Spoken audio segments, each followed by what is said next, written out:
축복하며 기도드립니다. 아멘. 오늘 저는 요한복음 8장 주어진 본문을 중심으로 열매로 알리라 하는 제목으로 성도님들과 은혜를 나누려고 합니다. 우리 같이 한번 받아서 하실까요? 열매로 알리라. 한 번 더, 열매로 알리라. 근데 이 말씀을 잘 이해하셔야 돼요. 열매로 알리라 이러니까 결과가 중요하구만. 역시 결과야. 제가 그 얘기를 하려는 건 아닙니다. 특별히 우리 영적인 삶에, 신앙의 삶에 결과도 중요하지만 결과 못지않게 과정도, 아니 결과보다 더 어쩌면 과정이 더 중요해요. 네. 우리가 기도하는 것도 물론 응답받으면 너무 감사하죠. 그러나 우리가 기도에, 제가 누차에 말씀드리죠. 응답보다 더 중요한 게 있어요. 예. 하나님을 붙잡는 거예요. 예. 기도의 핵심은 내가 하나님을 붙잡고 사느냐, 하나님만 의지하고 사느냐, 아니면 그저 세상 길, 남들 가는 길, 되면 사느냐. 예. 기도의 응답이 다가 아니든 우리 신앙생활에 결과가 다가 아니에요. 그러나 오늘 제가 말씀드리는 요지는 결과가 열매가 너무너무 중요한 시금석이 될 수 있기 때문에 말씀드립니다. 우리 지난 주일 진리는 자유를 준다. 그럼 어떻게 진리를 받는데? 내 말에 거하면, 너희가 내 말에 거하면 예수님의 말씀을 네가 붙잡고 그 말씀 가운데 살아가면, 그래서 제가 매노, 머무르다, 거하다, 잔존하다, 어떤 일이 있어도 떠나지 않는다, 이런 용법을 설명드렸죠. 매노. 예. 주님 말씀 안에 머물러 있으면 진리가 우리에게 오는데 그 진리가 우리에게 자유를 준다는 거죠. 예. 하나님이 이 자유와 힘을 주시는데요. 이 자유는요, 죄를 짓는 방종, 분명히 잘못해놓고 그걸 합리화해요. 머리 좋은 사람들이 있어요. 분명히 불법이고 탈법이고 또 하나님의 말씀에 잣대에 될 때 악이고 나쁜 일인데 그것을 자유다, 넌 자유인이다, 그건 아니고요. 하나님 주신 자유는 그것이 아닙니다. 죄를 이기는 자유, 욕심을 절제하는 자유, 세상과 마귀와 나의 이 자, 내 중심적인 이 나의 자아를 이기는 자유, 그 자유를 하나님께서 성령 안에서 주시는 거예요. 네, 성령 안에서. 여러분, 배가 침몰되면 아무리 큰 배든 중배든 작은 배든 침몰되면 자유롭게 항해할 수 없습니다. 예. 우리 영적으로 아직 우리가 주 안에 있을 때 잘 건사하셔야 돼요. 건사하셔야 된다고. 자, 오늘 어버이 주일인데 제가 잠깐 코멘트는 하고 그래도 지나가는 게 좋겠습니다. 우리 자녀들이, 학생들이, 청년들이 여러 참석했는데요. 오늘 어버이 주일인데 오늘 우리 교동문에도 했죠. 자녀들아, 너희 부모님을 공경하라. 이것이 옳으니라. 성경은요, 부모 공경이 옳다라고 말씀하시는 것은 그냥 많은 옳은 일 중에 하나가 아니에요. 부모 공경은 하나님이 정하신 율례고 하나님이 말씀하신 명령이에요. 네. 그러니까 부모 공경은 하면 복을 받고, 복을 받아서 좋고, 안 하면 그만큼의 복을 잃어버리는 게 아니에요. 하나님의 명령이 옵션이 아니고 반드시 해야만 되는. 그런데 명령은 명령인데 플러스 알파가 있어요. 하나님이 말씀하신 명령은 우리는 반드시 받들어야 돼. 근데 하나님은 이 부모 공경의 명령을 하시면서 선물을 준비하셨어요. 에베소서 6장 1절, 2절, 3절이 그걸 말씀하죠. 자녀들아 너희 부모를 주 안에서 공경하라. 부모를 공경하면 하나님의 은혜를 받고 이 땅에 삶을 누리는데, 하나님의 플러스 알파가 뭐냐? 땅에서 잘 되는 복, 또 장수와 건강의 복. 부모를 공경할 때 이 두 가지 플러스를 주시는 거죠. 성경에 보면 부모 공경은, 부모님 사랑은 하나님 섬기는 다음이에요. 하나님께서 613가지의 율법을, 계명을 주셨는데 그 중에 하나가 아니에요. 어쩌면 부모 공경은 하나님 경외와 거의 동급으로, 야, 너 보이는 부모도 공경 안 하면서 나를 공경한다고? 야야, 다시 가서 다시 좀 배워서 와라. 그러실 정도예요. 그래서 부모 공경은 하나님 공경과 거의 필적하는, 버금가는 그런 일이다라는 사실을 기억하시고, 저 또한 자녀이자 부모이고 부모이자 자녀예요. 그랬던 때는 참 이 공경이 잘 안 될 때가 있어요. 저 자신을 쳐서 복종하는 마음으로 이 시간 또 어버이 주일을 맞아서 우리 성도님들과 잠깐 코멘트하면서 말씀드렸습니다.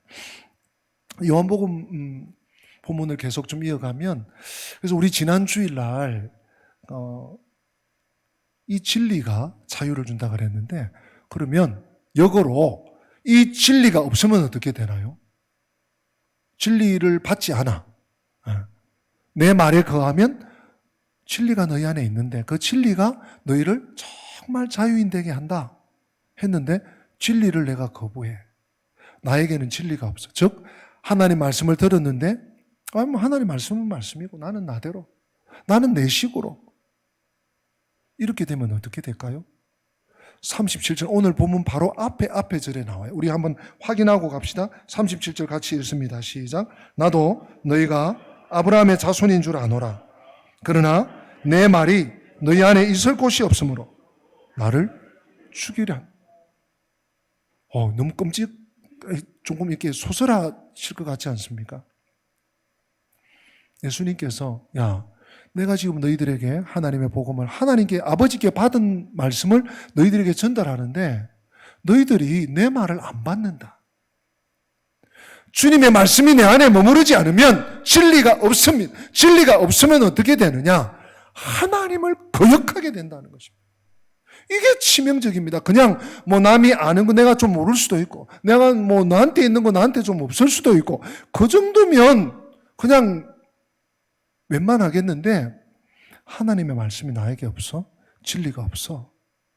하나님을 거역하고 하나님이 보내신 하나님의 아들, 하나밖에 없는 아들, 독생자 예수님을 죽이려고 해요.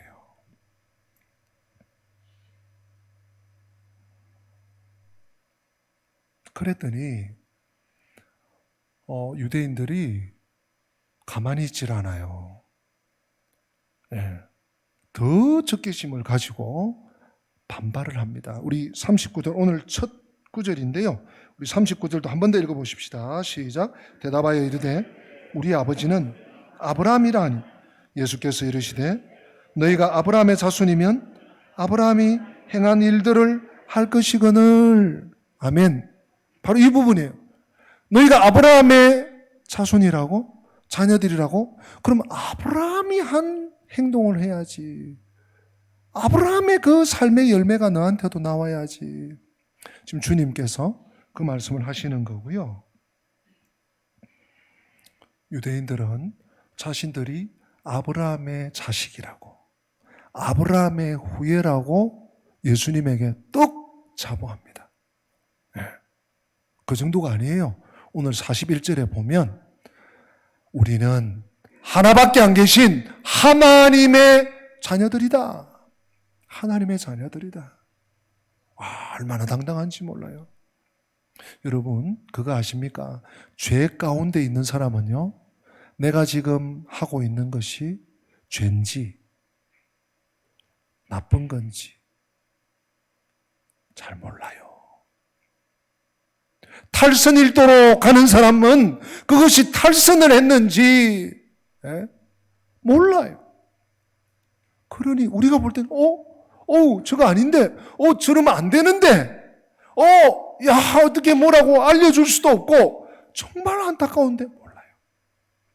지금 유대인들이 지금 그 지경입니다.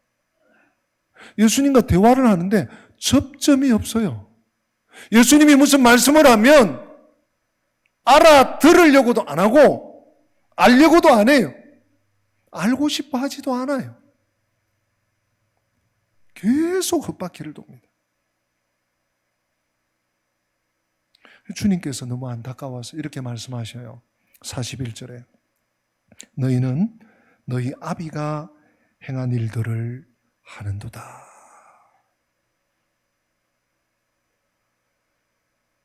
유대인들의 그 은행에서 그들이 내뱉는 말, 그들이 취하는 행동, 하나님의 하나밖에 없으신 아들 독생자에게 보여주는 태도, 이런 것들 속에 나는 누구의 아들입니다, 나는 누구에 속해 있습니다 하는 것을 나타내고 있습니다. 그런데 오늘 본문 속에는 이 유대인들, 예수님과 계속 논쟁을 벌이고 있는 이 유대인들의 치명적인 문제를 우리 주님께서 한두 가지 지적하십니다. 그것이 첫 번째가 43절 말씀이에요. 여러분, 우리 마음을 옷깃을 여미면서 우리 43절 한번 읽어보십시다. 시작. 어찌하여 내 말을 깨닫지 못하느냐? 이는 내 말을 들을 줄 알지 못함이로. 아멘. 말을 해도 못 알아들어요. 왜요? 예수님께서 지적하시죠. 내가 말해도 너희들이 들을 줄을 모르는구나. 47절, 오늘 마지막 절에 한 번 더 결론적으로 말씀하세요. 47절. 하나님께 속한 자는 하나님의 말씀을 듣나니 너희가 듣지 아니함은 하나님께 속하지 않은 것을 방증하는 것이다. 듣지 않는다는 거예요. 하나님이 말씀하시는데 이런 거죠. 예를 들어서 예배 시간에 지금 설교를 하고 있어요. 목사님, 제가 설교를 하는데 듣지 않아. 그건 당신 생각이고, 좀 재미있는 얘기 해봐.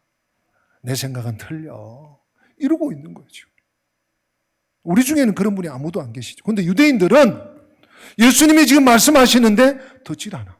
듣질 않으니까 깨닫질 않아. 깨닫질 못해. 좀 그런 상황이에요. 또 한 가지를 주님이 지적하십니다. 45절과 46절에 연하여 나오는데요. 내가 진리를 말함으로 너희가 나를 뭐하지 않는다고요? 믿지를 않아요. 네. 이 빨간 것은 사과다. 이렇게 누른 것은 배다. 이렇게 말라서 이렇게 동글동글한 것은 대추다. 그러면 그래요. 그렇군요. 맞네요. 이렇게 해야 되는데 믿질 않아. 46절도 보세요. 너희 중에 누가 나를 죄로 책잡겠느냐? 내가 진리를 말하는데도 어찌하여 나를 맞지 않는다? 믿지 아니하느냐? 주님께서 무슨 말씀을 하셔도 귀를 닫아버려.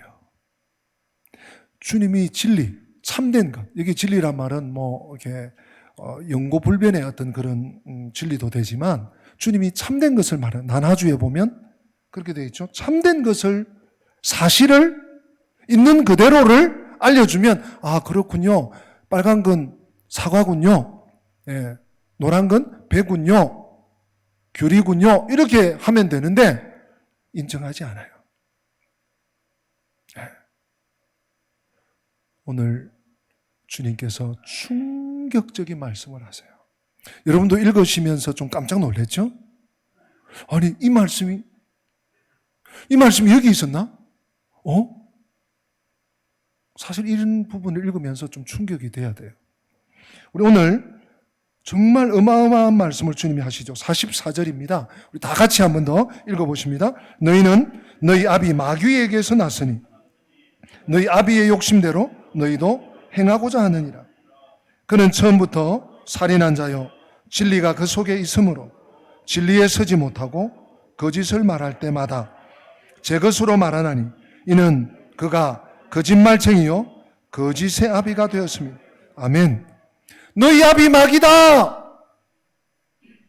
아니 우리의 조상은 아브라함이요. 아니 한 분밖에 안 계신 하나님이 우리의 아버지십니다. 라고 하는 그들에게 예수님께서 근거를 가지시고 결코 주님이 감정적으로 혈기를 내면서 이 마귀의 자식들아 이러는 것이 아니에요. 정확한 근거를 가지고 주님이 말씀을 하면 귀를 막아 듣질 않아. 알려고도 안 해. 주님이 바른 것을 말씀하시는데 믿지를 않아. 너 어디서 왔는데? 지난주일 보셨죠? 한참 얘기하다 당신 어디서부터 왔어? 난 본래부터 있던 데서 왔다. 주님이 대답하시고 정말 그런 모든 것을 종합하고 모든 것을 취합해서 주님이 내린 결론이 뭐냐? 너희들의 아비는 마귀다. 그 마귀의 속성이 뭡니까? 거짓이에요. 거짓말쟁이, 거짓의 아비입니다. 여러분 충격 아닙니까?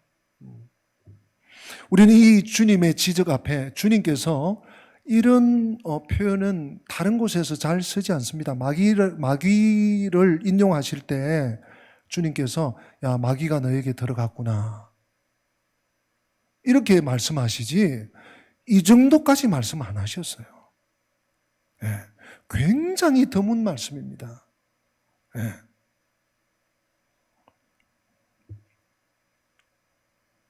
우리는 이 주님의 명확한 말씀 앞에 한 두 가지 정도 교훈을 받아야 돼요. 첫째는 마귀가 실제하네?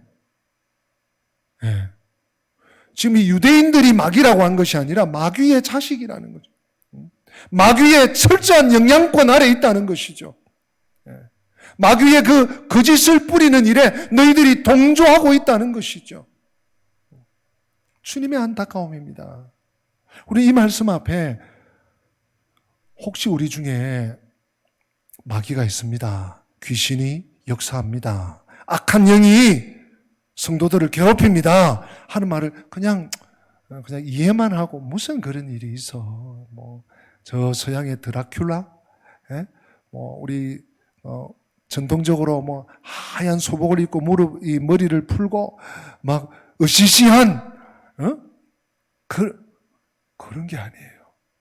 사탄은 마귀는 그런 게 아니에요. 그것도 어떻게 보면 우리를 좀 두렵게 만들려고 하는 호도하는 거짓말일 수 있어요. 주님은 이 마귀의 실체에 대해서 정확히 간파하시잖아요. 마귀가 있다. 마귀가 실존한다. 상상의 존재가 아니다 하는 것을 주님이 먼저 전제하세요. 또한 마귀는 어떤 존재입니까? 타락한 존재입니다. 진리가 그 안에 없어요. 진리를 반기지 않습니다. 하나님의 말씀을 반기지 않습니다. 하나님의 말씀을 받지 않습니다. 그러니까 그 안에 뭐만 있습니까? 거짓만 있는 거예요. 무릇 거짓과 연관된 것은 다 사탄적입니다. 거짓으로 포장하는 것 사탄적입니다. 그래서 주님은 거짓말쟁이다. 심지어 거짓의 총책, 거짓의 아비다 라고 지적하신 것이죠. 그러니까 여러분 마귀를 내가 좀 영적으로 지금 공격받는다 생각하면 바로 연결시키고 또 확인해야 될 것이 거짓이 있는가 없는가. 여러분들이 어떤 말을 들었을 때 확인되지 않았죠? 아직 증명되지 않았어요. 그러면 바로 그래? 그게 정말이야? 그렇대? 그것도 내가 좀 믿을 만한 사람이 무슨 말을 했을 때 그렇대? 하고 그냥 넘어가면 안 돼요. 거짓의 아비가 거짓말쟁이가 계속 그 졸개들을 뿌리는 거예요. 푸는 거예요. 성도 여러분, 여기까지 오해와 착각이 결국 얼마나 우리 인생에 큰 비극과 고통을 가져오는지 우리 이 본문들 속에서 볼 수가 있는 것입니다. 과연 내가 진리에 서 있는지 혹은 진리에 서 있다고 착각하고 살고 있는지 우리는 어떻게 분별할 수 있을까요? 오늘 설교 제목이 뭐죠? 열매로 알리라. 열매로 압니다. 여러분, 이 열매라는 것 말이죠. 1년생 나무도요, 이 열매를 맺기까지 심고 물 주고 햇볕 비치고 또 잎이 나고 꽃이 피고 꽃이 진 자리에 다시 열매가 맺히고 그 열매가 병충해를 이기면서 비바람을 견디면서 무럭무럭 커서 그 추수하는 주인에게 안겨서 그것이 또 소비자들에게 가는 거예요. 제가 우리 그 아파트의 산책로에 매실이 몇 그루가 있나 봐요. 저는 그 모가나무는 봤는데 매실은 잘 못 봤는데, 근데 어젠가 이렇게 걷다가 보니까 매실 열매가 조그마한 크다가 말한 거예요.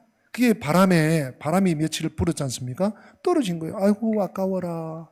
그런 마음을 가지면, 그런 생각을 가지면서 걸었어요. 여러분, 그 열매를 맺기까지 얼마나 비바람을 견디고 그 열매가 완전히 완숙될 때까지, 추수할 때까지 얼마나 인고의 시간이 필요합니까? 하물며 우리가 어떤 말을 들었을 때 그것이 객관적으로 증명이 되고 확실하게 밝혀진 것이 아니면 여러분들이 함부로 마음을 두어서는 안 되는 거예요. 여러분, 우리가 진리에 서 있는지 혹은 착각 위에 서 있는지 어떻게 알 수 있을까요? 열매로 알 수 있다 그랬죠. 어떤 열매입니까? 내가 예수님을 사랑하고 있는지, 내가 주님의 말씀을 정말 사랑하여서 주님 말씀을 늘 가까이 하고 받고 읽고 듣고 그 말씀을 붙잡고 살려고 발버둥 치고 있는지, 정말 내가 하나님 의존적으로 하나님께 내 인생의 모든 것을 맡기고 의지하고 살아가고 있는지, 내가 하나님께 내 삶의 인생의 목표를 두고 살아가고 있는지, 이런 것들이 열매예요. 그 하나님의 뜻을 쫓아서 살려고 하니까 그 삶의 아름다운 것들이 자꾸자꾸 맺혀지고요. 또 하나님께서 연결을 시켜주시는 거예요. 혹 우리들 중에 이런 분 안 계십니까?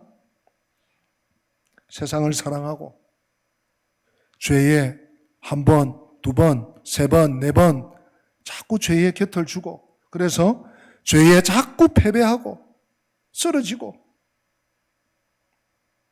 자기가 모든 것을 다 알고 자기가 모든 것의 중심이 되어야 되고 세상에 빠져서 세상의 향락에 그저 모든 것이 있는 것인 줄 생각을 하고, 또는 사실도 얘기하지만 거짓이 내 삶의 일부가 돼서 그저 거짓말도 적당히 섞고.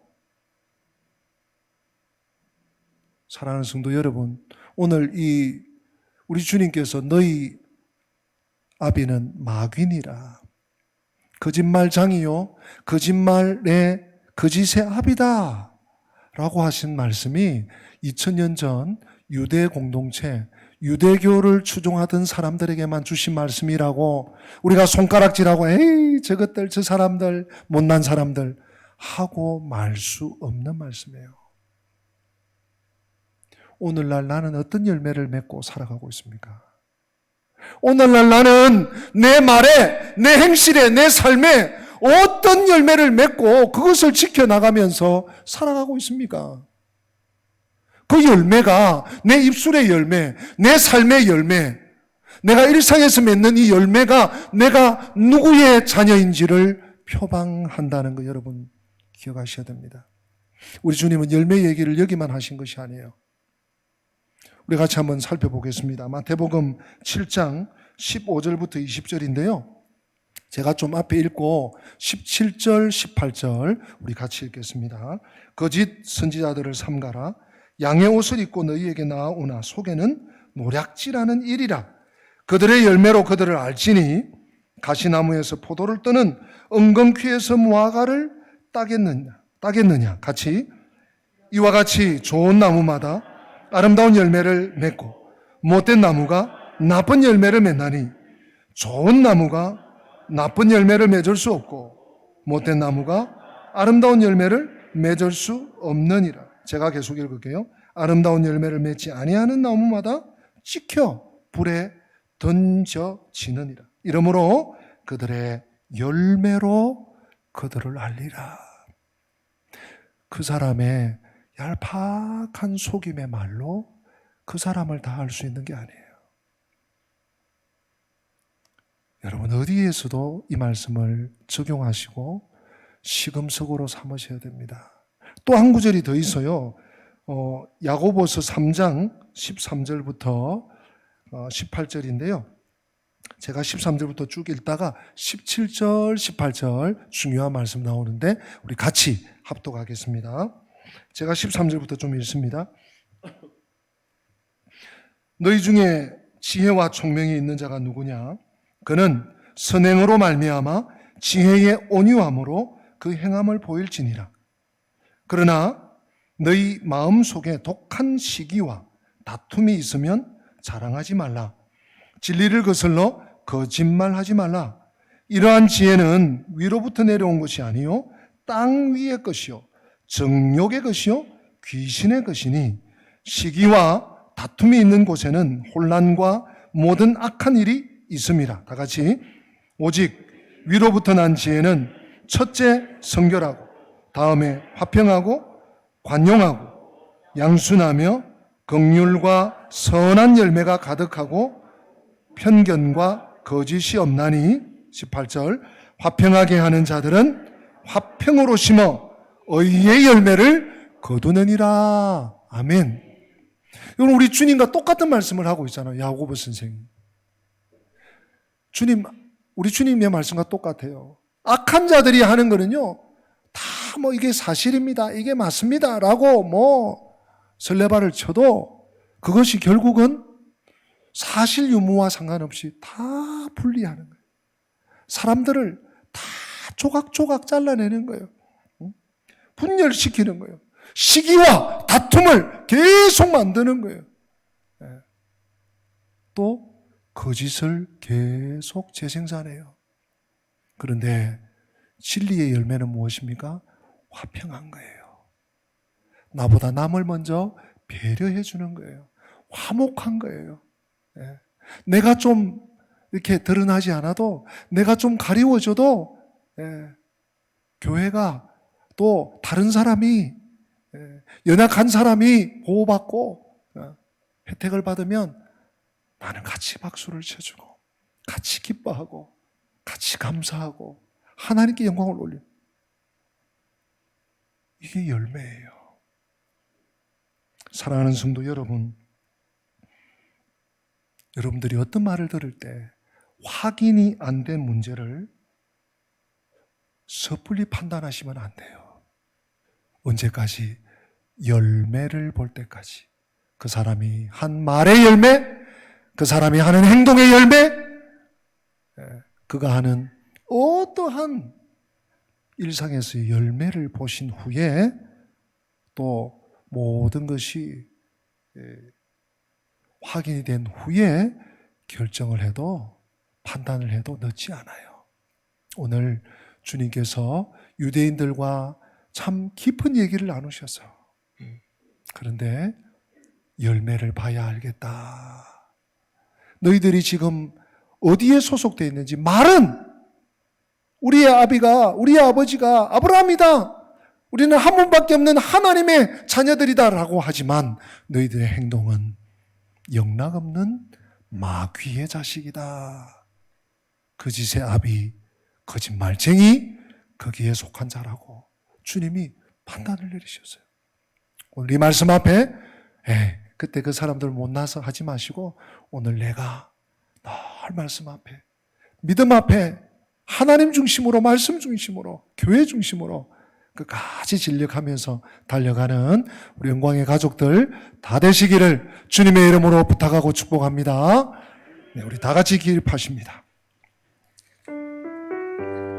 너희가 예수를 주로 받았으니 그 안에서 행하되 그 안에 뿌리를 깊이 박음으로 세움을 입어라.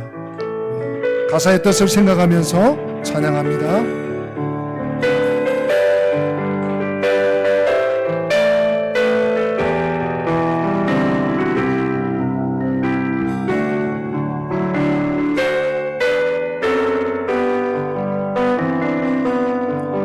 너희가 예수를 주로 하시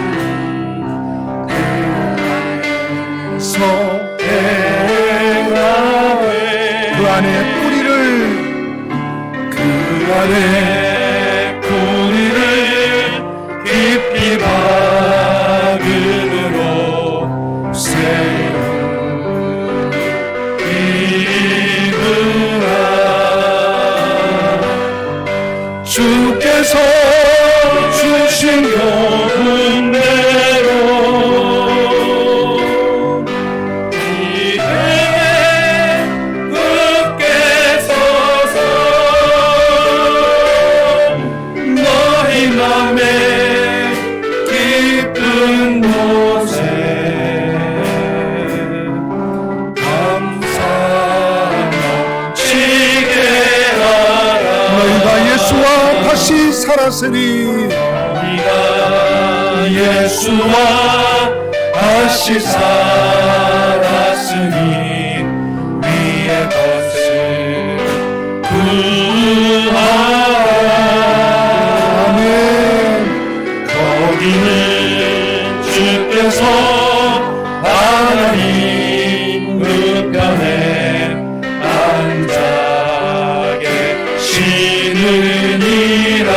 위의 것을 생각하고 위의 것을 생각하고 땅의 것을 생각 말라. 이는 내가 예수 따라 새 생명 없음이라. 할렐루야. 아멘. 기도하십니다. 주 예수 그리스도의 은혜와 하나님 우리 아버지의 변함없는 사랑과 성령님의 교통하심이 열매로 알리라.